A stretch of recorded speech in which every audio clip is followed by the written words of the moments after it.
If you had 30 seconds to decide whether to risk your life for a stranger, what would you do? Adil didn't get 30 seconds.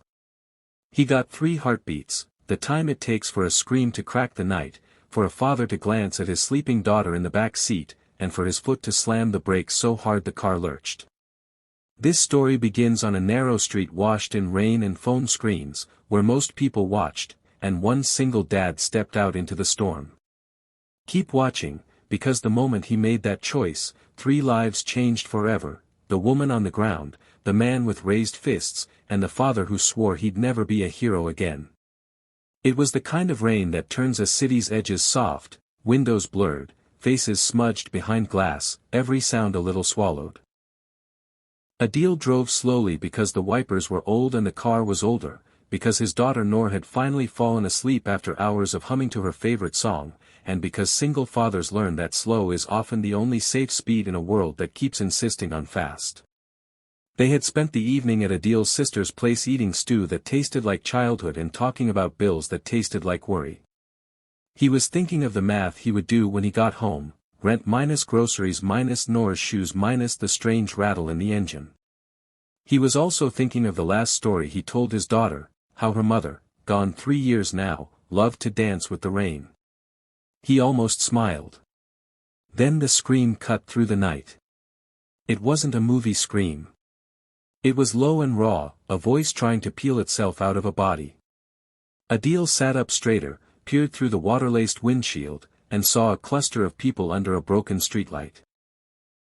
They were gathered the way people gather around a spill in a supermarket aisle, curious, careful not to step in, phones held out like shields. And in the center of that circle, a man and a woman. The man's arms were bare, ropey with anger. The woman's hands were up, her palms saying please as clearly as any word could. Adil's foot found the brake before his mind found the plan. Noor stirred in the back seat, a sleepy question muffled by her blanket. The world inside the car was warm, cotton dim. The world outside was cold, sharp with rain and something metallic he didn't want to name. He could have called the police and driven on, he told himself. He had a child. He had responsibilities. He had every good reason to stay in the car, but once you've learned to listen for a certain kind of fear, the kind you once heard in the silence of a hospital room, the kind that lingers after the words, "There's nothing more we can do," you can't unlearn it. The scream wasn't just a sound. It was a summons. From the street. From the past. Maybe from his late wife's steady voice in his memory saying, "Do the brave thing, love. We don't get to choose the easy thing when someone needs us." He pulled the handbrake, checked that Noor was still buckled in, then killed the engine. The rain galloped over the roof. "I'll be right back, Star," he whispered, even though she was asleep. Right back. When he opened the door, the night leaned in, wet air and the stink of fear. He walked toward the circle. No one stopped him. That's the thing about circles like that, they hold you in, but they don't hold you out. The man's voice cut through the patter of rain. "You think you can walk away from me, Zara? Huh?" He raised his hand again. The woman, Zara, he'd called her, flinched not like she was afraid of pain but like she was familiar with it. Adil stepped forward. "Hey. Hey. That's enough." The man spun around, eyes wild under the streetlight. He was younger than Adil but built like someone who thought strength was loudness. "Who are you?" "Someone who's telling you to stop," Adil said, quieter than he felt. "Mind your business," the man snapped. "She's my." "Nobody is anyone's to hurt," Adil said, and even as he said it, he wondered at himself. He had spent the last 3 years trying not to stand out. Trying not to be the man people expected to fix things. Trying to be small enough to fit inside his grief and his bills and his routines. But this was different. Some things pull you bigger. He glanced at Zara. Her lip was split, blood diluted by rain into a pink thread that disappeared at her chin. Her eyes were alert, black with calculation. She didn't look like a victim, she looked like a woman measuring exits. I said mind your business. The man growled and shoved Zara hard enough that she stumbled against the curb with a sound like breath breaking. Adil moved. Later, he wouldn't remember deciding to, only the feeling of his feet in water and his heart in his throat. He put himself between them, small mercy, huge difference. Go, he told Zara, not taking his eyes off the man. Go to the car. Back seat. There's a child there. You'll be safe. Her eyes flicked to the car and back to him. Your child. Yes. And your. Adil, he said, because names can be bridges. Please. The man lunged. There was no more time for introductions. A fist came flying. Adil ducked on instinct and felt the hot brush of knuckles against his ear. He wasn't a fighter. He was a father who had spent his 20s repairing phones and his 30s repairing a life that had cracked down the middle. He put his hands up, palms out. Stop. You don't want to do this. I already am, the man hissed and swung again. The second hit landed, a dull thud against Adil's shoulder that lit his arm with flame. He stumbled back, boots slipping on the slick pavement. The circle gasped all at once, a chorus line of fear. Somewhere a phone recorded, red dot steady, as if the city's I was indifferent. The third swing came with a curse. Adil caught the man's wrist with both hands, the motion born of changing Noor's bike chain and lifting bags of rice and the long, patient strength of parenting alone. He held on. Leave, Adil said through his teeth. Walk away. Please. For a moment the man's rage met Adil's refusal like two storms colliding. Then Zara's voice, steady and low, slipped between them. Cameron, she said. Look at me. The man's eyes flicked. Zara wasn't at the car. She hadn't run. She stood by the streetlight with a phone in her hand. It wasn't recording. It was dialing. The police are on the way, she said. This ends now. Something ugly moved across Cameron's face, fear, then calculation, then the kind of pride that ruins everything. He tore his wrist free, shoved Adil, and spat at Zara's feet. You think you're safe because some hero showed up. You think anyone will believe. A siren wailed faintly in the distance, thread through the rain. The circle shifted, phones lowering, shoulders angling toward the sound. Cameron stamped backward, hit the curb, and caught his balance with a curse. He looked at Adil as if seeing him for the first time. You have a kid in that car. You're insane. Maybe, Adil said. Maybe I'm a father. Cameron flung one last look at Zara, a promise wrapped in poison, then turned and ran. The circle parted like fog. Someone said, good, another said, he'll be back, and a third said nothing at all, just turned their camera off, an act with more meaning than it deserved. Adil's knees went soft with relief. He turned to Zara. Are you? She nodded before he finished. I know I look worse than I am. Thank you. Her voice trembled only at the end, and for that single crack, Adil respected her more. Blue lights washed the walls with artificial daylight. The police car slid to a stop. Two officers stepped out, expressions professional, rain dotting their caps. Statements followed, names, times, shapes of fists, the way the crowd had looked like watchers at a theater. Adil stayed calm because he had to. Noor's silhouette was a small anchor in the fogged rear window. When the officers finally approached the car to check on Noor, she'd woken up, blinking at the world with that damp, bewildered innocence children carry from dreams. Baba, she said when she saw him. Why are there lights? Adil glanced at Zara, who stood a step back, arms wrapped around herself, rain stringing her hair. He opened the back door and crouched carefully, shielding Noor from the weather with his shoulder.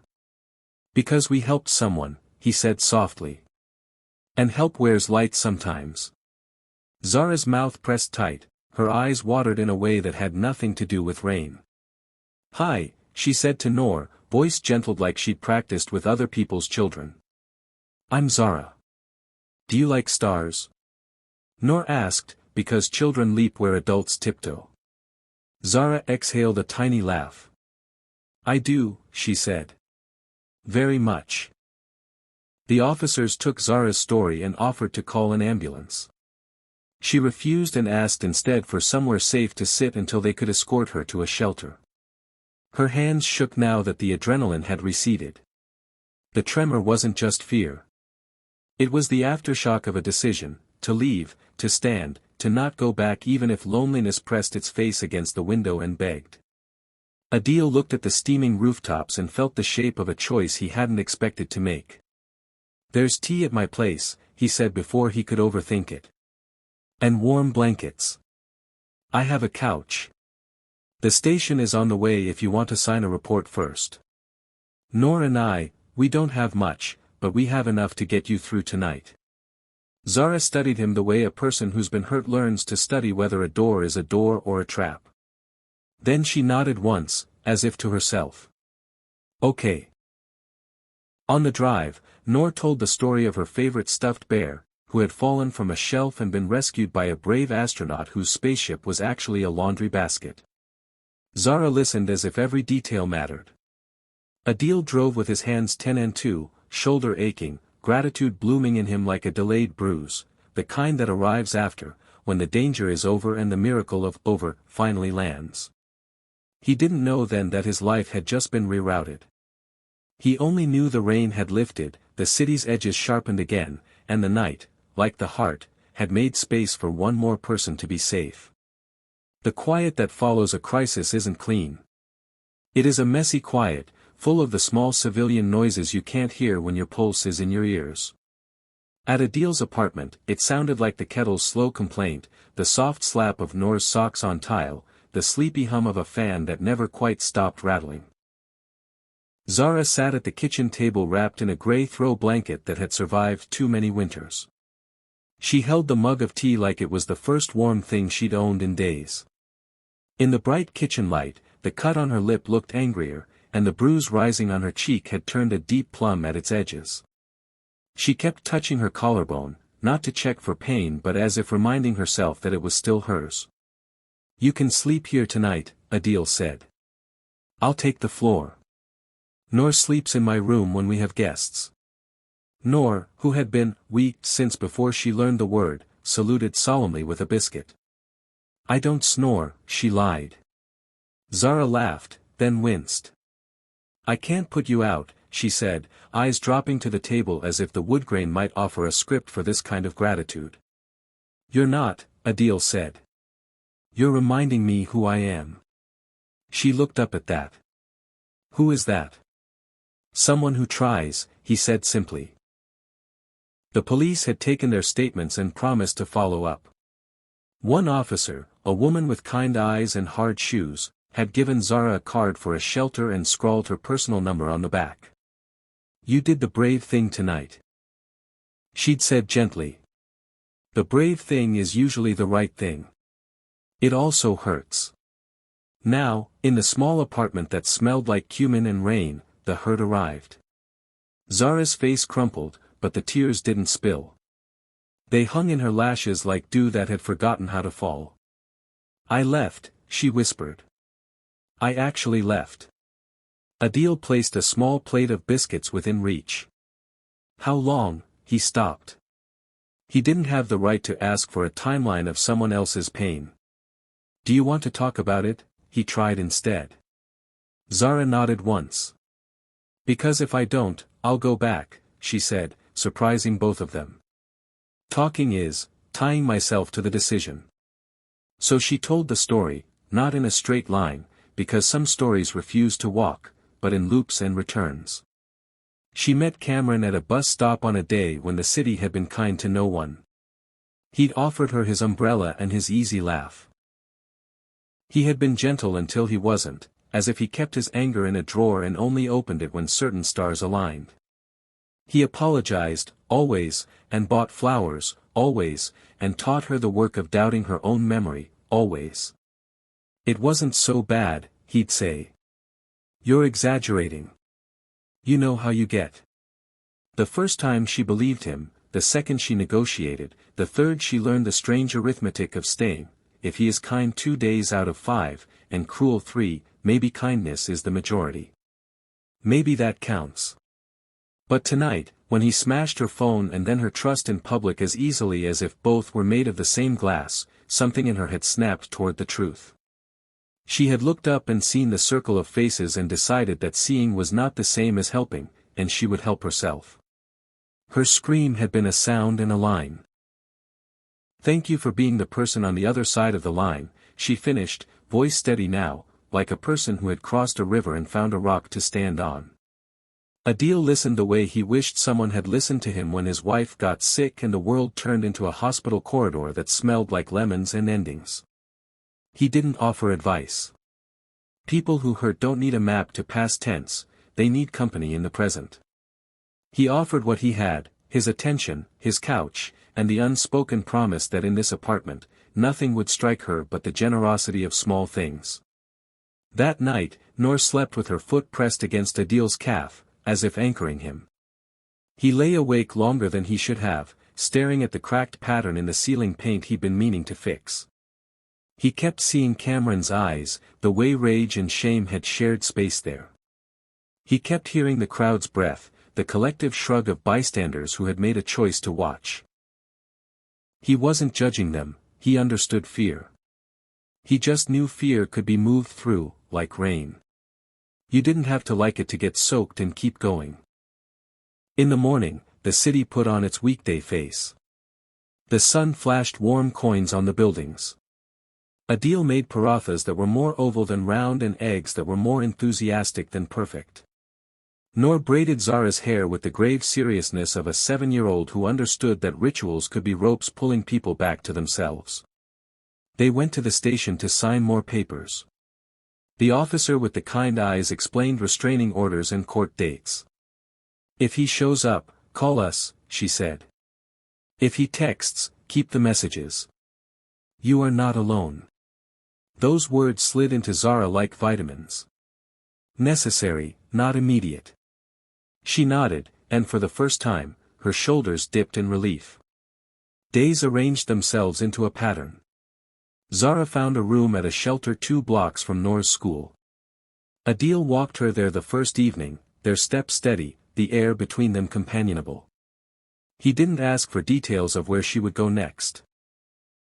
He gave her his number written on the back of a grocery receipt. "If you need a ride, or a meal, or just someone to sit in silence with," he said, "call."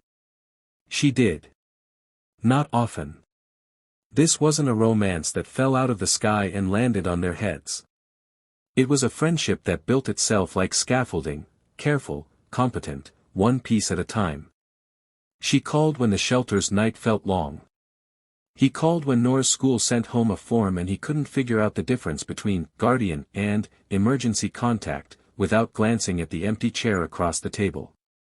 They traded stories, hers of learning to leave, his of learning to stay. Cameron did call, once. His number came up as unknown, as if shame had bought a mask. "You ruined everything," he said, the words slick with blame. "You and your hero." Zara's hand shook, but not with fear, with anger she'd finally allowed to belong to her.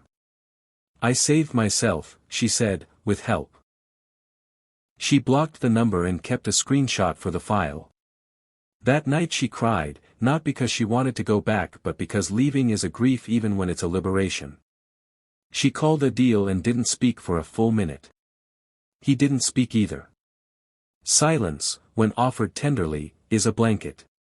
When she finally said, "I'm so tired," he said, "I know," and somehow that was enough.